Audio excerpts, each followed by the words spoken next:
নমস্কার, আমি পদ্মনাভ। আর আজকে আমি এসে উপস্থিত হয়েছি হুগলি জেলার শ্রীরামপুরের মাহেশ নামক স্থানে। আমার পাশে যে মন্দিরটা আপনারা দেখতে পাচ্ছেন, এটি হচ্ছে মাহেশের সেই বিখ্যাত জগন্নাথ দেবের মন্দির।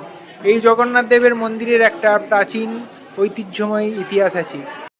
ধ্রুবানন্দ ব্রহ্মচারী নামে একজন জগন্নাথ দেবের ভক্ত, তিনি পুরী গিয়েছিলেন। তার মনের ইচ্ছা ছিল যে পুরীতে গিয়ে সেখানকার যে শ্রী বিগ্রহ আছে, অর্থাৎ জগন্নাথ দেবের যে শ্রী বিগ্রহ আছে, সেই শ্রী বিগ্রহকে তিনি নিজে হাতে ভোগ প্রসাদ খাওয়াতে চান, কিন্তু সেটা সেখানে সম্ভব হয়নি। তাই জন্যে তার মনে খুব কষ্ট হয় এবং তিনি মনে মনে কষ্ট পান। একদিন জগন্নাথ দেব তাকে রাত্রিবেলা স্বপ্নে দর্শন দেন এবং বলেন যে তুমি ভাগীরথীর তীরে মাহেশ নামক স্থানে যাও। সেখানে ভাগীরথীতে একটি দারু কাঠ বা নিম কাঠ ভেসে আসবে। সেই দারু কাঠ বা নিম কাঠ দিয়ে তুমি জগন্নাথ দেব, সুভদ্রামা এবং বলরাম দেবের মূর্তি তৈরি করে সেই মূর্তি সেখানে প্রতিষ্ঠা করে সেই মূর্তি সেখানে পূজা করো।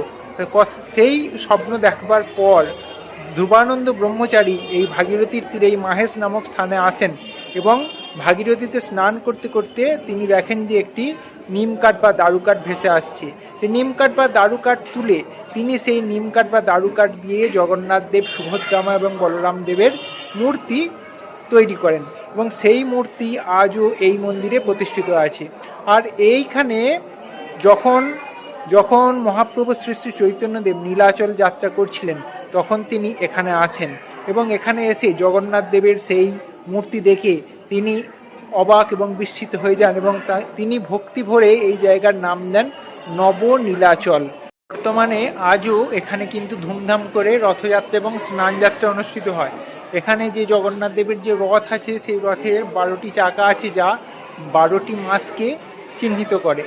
আর আপনারা তো জানেন, বঙ্কিমচন্দ্র চট্টোপাধ্যায়ের সেই রাধারানী কবিতায় মাহেশের রথের উল্লেখ আছে।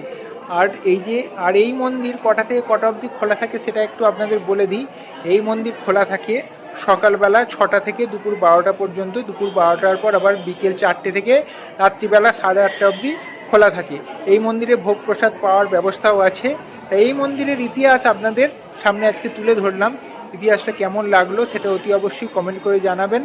আর বাংলার বিভিন্ন জায়গায় আমি ঘুরে বেড়াচ্ছি এবং জানা অজানা ইতিহাস তথ্য আপনাদের সামনে তুলে ধরছি। এই ভিডিওগুলো আপনাদের কেমন লাগছে সেটা অতি অবশ্যই কমেন্ট করে জানাবেন। দেখা হচ্ছে আবার পরবর্তী একটি নতুন ভিডিওয়।